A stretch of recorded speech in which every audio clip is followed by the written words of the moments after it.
Microreña 245 y la congestión se convirtió en sinusitis. Sí, amigos, antes de irme a Guadalajara, pues me tocó pasar por urgencias porque tenía un dolor de cabeza de estos brutales y bueno, es lo que hay. Poco más.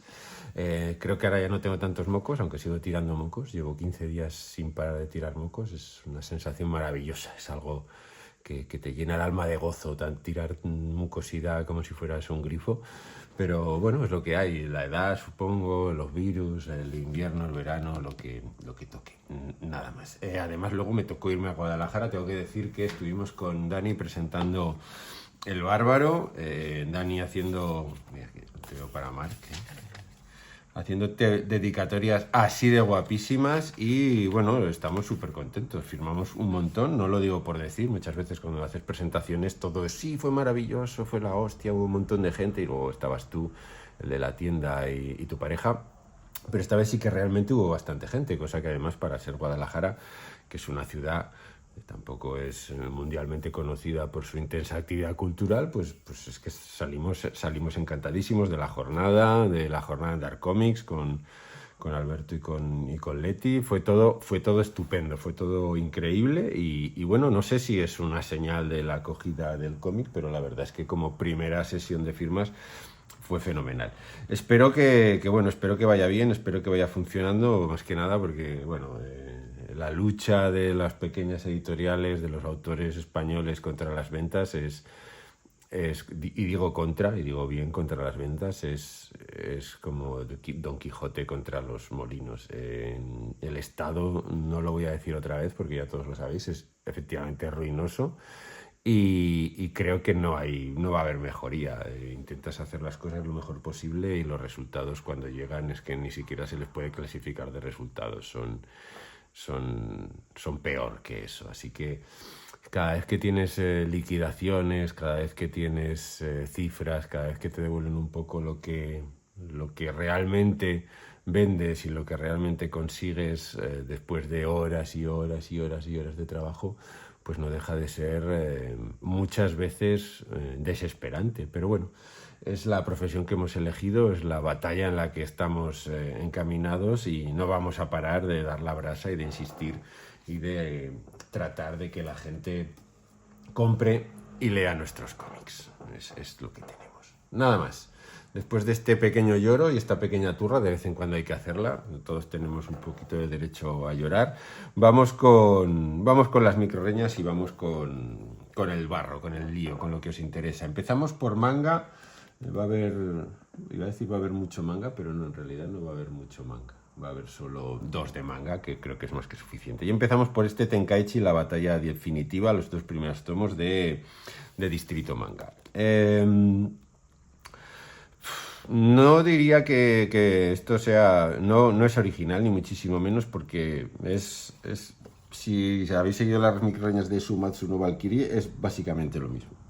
Esta vez, en vez de dioses contra humanos, pues son clanes en Japón que se enfrentan por ser el rey y el antiguo emperador antes de morir no se le ocurre otra cosa que enfrentar a los mejores. O sea, cada clan elige un guerrero hiper mega poderoso y se enfrentan entre sí hasta que solo quede uno y el que gane será rey. Con esta premisa tan básica, pues lo que tenemos aquí es un manga eminentemente gráfico, un manga eminentemente visual, en el que lo que se busca pues son evidentemente los enfrentamientos entre guerreros de capacidades increíbles, sobrehumanas, y que bla bla bla bla bla, bla patatín patatán. ¿Esto es malo? Eminentemente no. No aporta absolutamente nada nuevo en lo argumental. Diría que incluso se recrea una vez más en una idea manida y 1000 veces utilizada, pero gráficamente me parece que es súper entretenido. Y luego juega con unas cartas que al final, si están bien resueltas, te siguen pareciendo atractivas, que es generar siempre esa duda y esa incógnita sobre quién va a ser el vencedor. Si nos fijamos bien, la mayoría de las veces el 90% de las cosas que leemos siguen básicamente los mismos giros, siguen el mismo esquema, la misma estructura, y no por ello nos dejan de resultar interesantes, ¿no? Hay mucha gente que sigue leyendo cómics de superhéroes sabiendo perfectamente que los superhéroes jamás van a perder, que siempre va a ganar el bueno, que al final los Vengadores conseguirán superar todos los peros, los contras, y se impondrán y acabarán siendo lo que eran. Me hace gracia porque muchas veces cuando presentas historias o cuando presentas dossiers te exigen que los personajes sufran una evolución y que el personaje acabe siendo mejor de lo que era cuando empezó y que tenga una transición y que bla bla bla bla bla bla, cuando en realidad modelos de éxito absolutamente reconocido perpetúan personajes que no cambian absolutamente nada y siguen funcionando, mejor o peor, pero siguen funcionando. Y si nos fijamos bien, por mucho que los personajes cambien y parezcan evolucionar, al final la clave de muchos personajes de ese tipo es que se permanecen inmutables, que no cambian, que no se transforman, que son exactamente lo que eran al principio, y quizás esa calidad de estar tallados en mármol es lo que les confiere realmente su atractivo, ¿no? Los hace un lugar cómodo, seguro, los hace un sitio al que puedes acudir sin sorpresas, sabiendo exactamente lo que te vas a encontrar y sin el susto de algo que quizás te va a volar la cabeza y no vas a poder comprender, que muchas veces es lo que buscan los lectores. Es como, no trates de cambiar las cosas, dámelo de siempre, porque yo lo que quiero es lo de siempre. Yo quiero mi café en la misma taza, con la misma cantidad de azúcar, a la misma temperatura, en el mismo bar y en el mismo asiento, porque es aquí donde me siento seguro y lo que necesito ahora, o lo que necesito cuando me acerco a esto, es comodidad. ¿Todo esto para qué? Pues para hablaros de este Tenkaichi, que lo que hace es exactamente eso: batallas más grandes que la vida entre personajes más fuertes que Dios, que se dan hostias y espadazos sin parar en una sucesión, pues por ahora creo que la serie está abierta, lleva 9 tomos, pues es una sucesión larga de leches. Voy a seguirla porque gráficamente me parece que tiene momentos brillantes y porque logra pulsar las teclas que tiene que pulsar de manera eficaz y eficiente y de la manera en la que a mí me gusta, y funciona, aunque ya tengo muchos de estos, pero funciona como el típico manga de desahogo, de leértelo, de que te lo bebes y que cuando lo acabas necesitas el siguiente tomo para saber lo que pasa, ¿no? La creación, los personajes, la caracterización, el dibujo, todo es lo suficientemente interesante como para poder seguir leyendo y comprando este manga. Otro manga diferente es este Kerberos in the Silver Rain. Son solo 3 tomos, este manga de monstruos, y podríamos hablar un poco de lo mismo. Sigue estructuras ya vistas en otros mangas de soldados que son de una compañía que se enfrentan, que protegen, una especie de super soldados creados para defender una sustancia energética que al final es lo de menos. El manga lo que destaca sobre todo es por el dibujo y por la parte gráfica. Juega un poco a ligas así a mitad, ¿no? Sí que tiene fanservice, pero no excesivamente excesivamente excesivo. Estaba buscando una palabra que no fuera excesivo, pero no la he encontrado, porque realmente es que el fanservice que aquí se da, pues eso, no hay tetas por todas partes. Evidentemente las tías están buenísimas, las tetas son grandes, si hay que marcar pezón se marca, aquí hay culamen, pero no es excesivamente explícito. Quizás más que excesivo la palabra era explícito. ¿Qué problema tiene esto? Pues su problema es su ventaja, que es que solo son 3 tomos. Y dirías, coño, pues cojonudo, 3 tomos, una historia, acción, tías buenas, el dibujo mola, la historia pues es entretenida, sin más, pero es que esto no está acabado. Y cuando llegas al final, pues evidentemente notas que no está acabado, esto se ha dejado ahí colgado, y vuelves a incidir un poco en la sensación que ya conoces de algo que leí en la cuenta de Guía del Cómic en Twitter, ¿no? De editoriales que rebuscan en el fondo del cazo, de alguna manera, ¿no? De pillar lo que otras no han querido y que es lo que nos queda para intentar formar nuestra línea editorial de manga, porque manga lo peta y entonces hay que tener manga. Con monstruos, ya lo sabéis, me pasa un poco lo contrario a lo que me pasa con Milky Way. En Milky Way cada cosa que compro suya y me leo me flipa, me gusta mucho, bueno, me flipa. No todo me flipa de locura, pero sí que hay muchas cosas que me gustan mucho. Con Monstruos no me pasa eso, sino todo lo contrario. Tengo esa sensación de estar pillando lo que queda, los restos, series que quizás la gente no se había metido en ellas, aunque cuando te la empiezas a leer dices, coño, pues esto de dibujo está de puta madre, la historia está entretenida, esto es una serie que podría estar sacando Norma o Ibrea perfectamente, pero ¿por qué no la ha sacado? Pues quizás porque son 3 tomos que no llevan a ningún sitio, es decir, que se quedan, no es que se queden colgadísimos, es que esto es una serie que debería continuar y no sé si está pausada o cancelada o seguirá o no seguirá, pero de hecho no hay más y esto es todo lo que hay. Y la sensación de que hay una serie en 3 tomos que me puedo leer cuando acabas es, coño, pero esto no es una serie acabada, esto es una serie interrumpida. Y al final ese sabor de boca agridulce que te queda porque sabes que no va a haber más.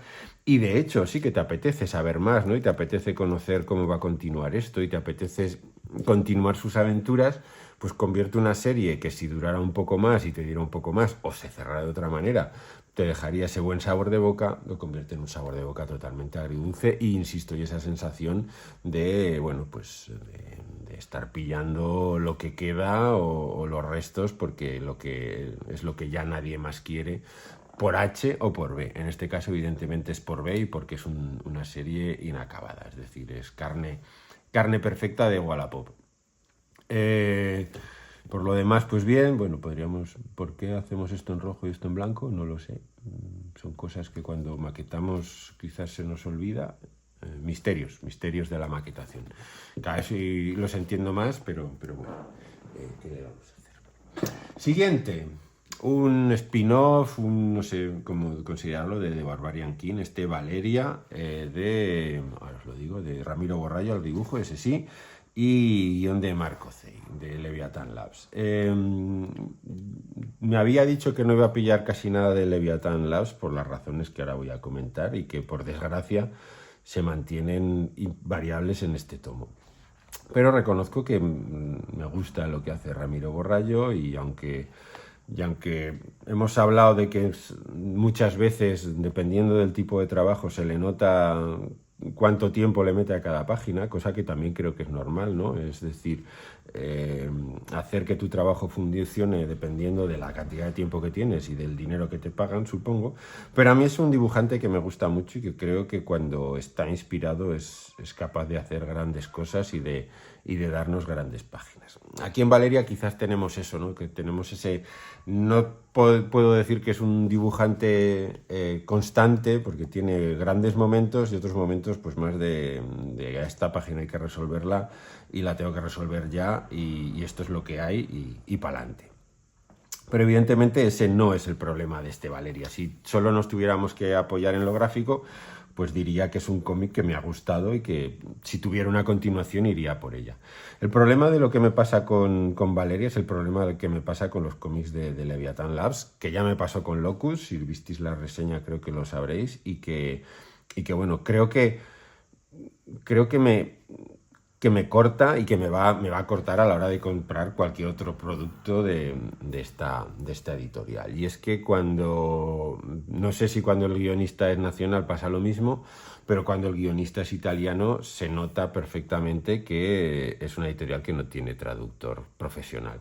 Es decir, la figura del traductor la eliminamos y tiramos de, pues no sé cómo traducimos, pero desde luego la persona que ha traducido esta sabe hablar castellano y probablemente habla un castellano muchísimo mejor del italiano que yo puedo hablar, pero no es un castellano que tú puedas trasladar y no es un castellano gramáticamente correcto o lo suficientemente correcto como para que esto esté impreso y se edite. Es decir, la sensación de que hemos usado Google Translator y luego hemos ido corrigiendo de la manera que hemos podido, a veces es excesivamente evidente y tenemos frases más construidas, faltas de ortografía, construcciones gramaticales que no funcionan, es decir, una sensación de estar leyendo un castellano que no es castellano que pues al final te saca totalmente de la lectura, es decir, lees frases que a veces no tienen ni pies ni cabeza, otras veces, insisto, están mal construidas y lo que necesitamos y lo que les recomiendo encarecidamente, que ya sé que es un gasto añadido, pero es que si no esto no va a ningún sitio, es que se pillen un traductor que sepa lo que hacen y que traduzca los textos, porque lo que no puede ser es coger del italiano y llevarlo al castellano como si funcionaran exactamente igual, cosa que no pasa. ¿Es todo el cómic así? Pues no, pero hay muchísimas frases, muchísimas expresiones, muchísimos momentos en los que notas que esto no está bien traducido y evidentemente eso lastra totalmente el cómic. Lo lastra de tal manera que me parece que no es un producto que tú puedas sacar como algo editado en castellano, porque no lo es. Es una muy mala traducción que desmerece totalmente el TVO y que ya me pasó con Locus y me vuelve a pasar aquí. Y que una aventura de espada y brujería que podría ser aceptable, aunque tampoco acaba, supongo que esto luego continúa en las diferentes versiones y ramas de Barbarian King, pues es que al final lo hace una lectura a veces incómoda, por no decir desagradable, cosa que, bueno, pues eso, ¿vamos a comprarnos algo más de Barbarian King? Pues evidentemente no, porque es que la experiencia de la lectura es realmente mala por una nefasta traducción. Digo nefasta, es que esto de verdad no debería ser un producto viable y en algún momento de la cadena alguien debería decir que esto no puede salir con esta traducción. Entonces, es que al final casi que te cabrea, ¿no? Porque es un TVO que la edición está guay, que el dibujo, insisto, de Ramiro a mí me gusta, que la historia podría estar entretenida, espada y brujería, personajes pues de Conan, del universo de Conan, es decir, tiene todos los elementos de ser un cómic que debería poder funcionar o debería ser interesante o te podía entretener, y por este error de traducción pues se convierte en un TVO que de verdad al final acabas resoplando porque no entiendes cómo algo así puede llegar a las estanterías españolas, porque no pasa un filtro de calidad, básicamente, sobre todo en lo que al lenguaje se refiere. Pero es que el cómic también es lenguaje, el cómic no es solo imagen y lo que escribes tiene que estar escrito correctamente, porque esto no está escrito en castellano tal y como lo conocemos, aunque lo parezca. Esto no es lo que nosotros entendemos como algo correcto. Y lo siento, pero es que es así. Y no es la primera vez que me pasa. Si fuera la primera vez que me pasa, diría, bueno, pero es que ya es la segunda y me temo que si metiera la cabeza en otros títulos de Leviatán que vienen de guionistas italianos, pues me iba a pasar exactamente lo mismo. Porque además he buscado, pero no hay una figura de traductor en los títulos de crédito y creo que se nota y le pesa. Bueno, seguimos. Más decepción, podríamos decir. Tomos 3 y 4 de Los Cuatro Fantásticos de Dan Slott. Y para mi desgracia se confirma lo que ya había visto los dos primeros. Sí, pero no. El tercer tomo, que era Doctor Muerte, parecía que iba a ser algo interesante, pero una idea que al principio mola y podía dar mucho de sí, al final Slott lo convierte en algo que creo que es la rémora de sus Cuatro Fantásticos y que se hace aún más evidente en este otro tomo. Quizás no en todo el tomo, pero sí. Bueno, empezando por el de los Cuatro Fantásticos y el Doctor Muerte, creo que el pecado tanto de los Cuatro Fantásticos como de personajes como Superman es intentar que personajes que deberías basarte en su grandeza los conviertas en algo cotidiano, común, mundano, por decirlo de alguna manera.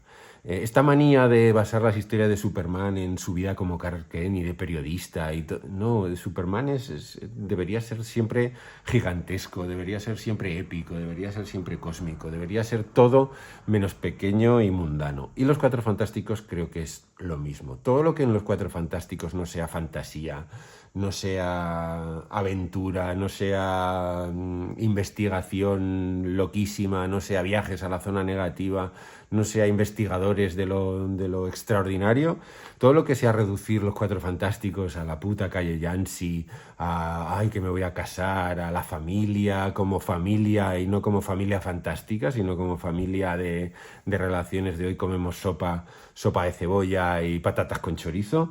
Todo eso es erróneo, porque lo que hace es quitarles el valor supremo que tienen los Cuatro Fantásticos, que es ese sentido de la maravilla, esa fantasía, ese a dónde vamos a ir ahora y qué vamos a descubrir. Eso que John Byrne hizo tan bien en su etapa, ¿no? Y aquí lo que me pasa es eso, es un intento por tratar de que los Cuatro Fantásticos sean más grandes que la vida, pero a la vez con un slot contando historias del día a día mundanas que me interesan menos que nada, me interesan cero. Gráficamente no está mal porque cuenta con dibujantes como Aaron Kuder, que me gusta mucho, y aquí con Sen Izakase, que también me gusta mucho lo que hace con la cosa contra Hulk. Tiene algunas páginas brutales, hay un puñetazo aquí que es la leche, y en ese sentido, cuando nos metemos en la acción y en la pelea, pues notas que funciona, pero hay un barrillo, hay una línea por debajo, hay una cosa que al final hace que me parezcan realmente aburridos. Y es que es el peor pecado que se puede cometer con los Cuatro Fantásticos, que es que te aburran. Con personajes como el Doctor Muerte, con Galactus, con la Zona Negativa, con Anilus, con lo que sea, o sea, con toda la panoplia infinita de personajes increíbles que tienes en tus manos, cada vez que aparecen la sensación es de aburrimiento. Y ahí insisto, esta manía de ceñirnos a la vida cotidiana, a que no, es que no son superhéroes, son sobre todo seres humanos. No, hombre, no, coño, son los Cuatro Fantásticos, no hagas eso. Sácalos, mételos, el microverso. Si es que, Dios mío, si es que lo que hicieron bien Lee y Kirby cuando hicieron su etapa fue que cada episodio era algo fantástico con lo que jugar, y tienes toda una galería infinita de personajes, de lugares, y lo que haces es hablar de la calle Yancy. Madre mía, en fin, cuatro tomos ya y el aburrimiento que no cesa. Y acabo por una sorpresa, por este Odisea Cósmica, este Cosmic Odyssey, esta nueva edición de DCC, del cómic de Jim Starlin y Mike Mignola, que yo me creía que me había leído, pero luego me he dado cuenta de que jamás me había leído el Cosmic Odyssey, no me preguntéis por qué. Bueno, es un Mignola, yo diría que previo, larvario, ¿vale? Es la larva de Mignola antes de lanzarse a lo que luego sería Hellboy, pero sigue siendo Mignola. Y en una historia de Jim Starlin haciendo lo que siempre hace Jim Starlin, o por lo que hemos conocido siempre a Jim Starlin, que son historias cósmicas, de entidades cósmicas haciendo cosas cósmicas. Tiene el problema, entre comillas, del tiempo, ¿no? De ser cómics que envejecen de aquellas maneras.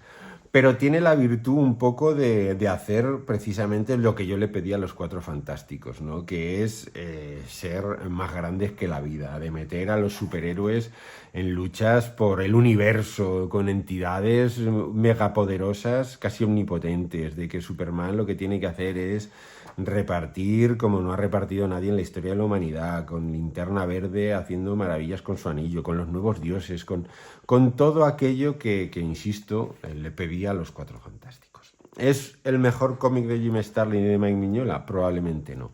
¿Es un cómic entretenido? Pues la verdad es que sí, sin ser evidentemente nada excepcional, y siempre con el prisma de un cómic que tiene ya, pues no sé, 30, 40 años, no sé cuántos años tiene el Cosmic Odyssey, la primera edición, del 88, o sea, tiene pues casi 40 años, sí. 36, no está mal, ¿no? Pues un cómic de 36 años, pero que sin embargo funciona y hace lo que tiene que hacer, que es por lo menos tratar de ser más grande que la vida. ¿Lo podrá conseguir o no con los textos de Starlin, que ya sabemos que le dio mucho al ácido en los 70 y algo se le quedó pegado ahí en la neurona, ¿no? Pero aún así creo que Starlin es consciente de que cuando se enfrenta con este tipo de personajes, cuando se enfrenta con este tipo de historias, lo que no nos puede hablar es de si Superman deja zurraspa en el calzoncillo, o de a qué hora ponemos hoy el lavavajillas, o de vamos a hacer una odisea cósmica en el callejón de mi casa junto al colegio, porque eso es lo que no podemos hacer. Es decir, un TVO que sí que hace lo que tiene que hacer, con una edición chula de ECC, y que, bueno, que es una de estas lecturas que debería haber hecho hace 30 años probablemente, y que tenía pendiente de una manera que yo creo casi incomprensible. Estaba convencido de que me lo había leído, cuando me lo empecé a leer me di cuenta de que no. Galería de personajes cósmicos, galería de personajes increíbles, Darkseid con una labor que pocas veces hemos visto y que pocas veces veremos ya, porque aquí es un personaje más pequeño de lo que luego se ha convertido, ¿no? Con mucho rollo de de Thanos, porque al final Starlin pues tiene sus querencias y tiene sus amiguismos y tiene sus personajes favoritos, pero insisto, un TVO interesante que además nos sirve para recrearnos en un dibujo de este Mignola larvario, de este Mignola primigenio, iba a decir primogénito, casi, porque es lo que luego se convertirá en el Mignola o Mignola, como queráis, que nos dará esa hora magna del cómic y del arte que es Hellboy y todo el estilo que luego desarrolló con esos negros maravillosos. Bueno, pues eso, que estas son las microreñas, la 245 con Odisea Cósmica. Seguimos con los 4 fantásticos de Slott, esta vez el 3 y 4. Creo que tengo 7, creo que van a ser 7 los que me voy a comprar, no voy a seguir más.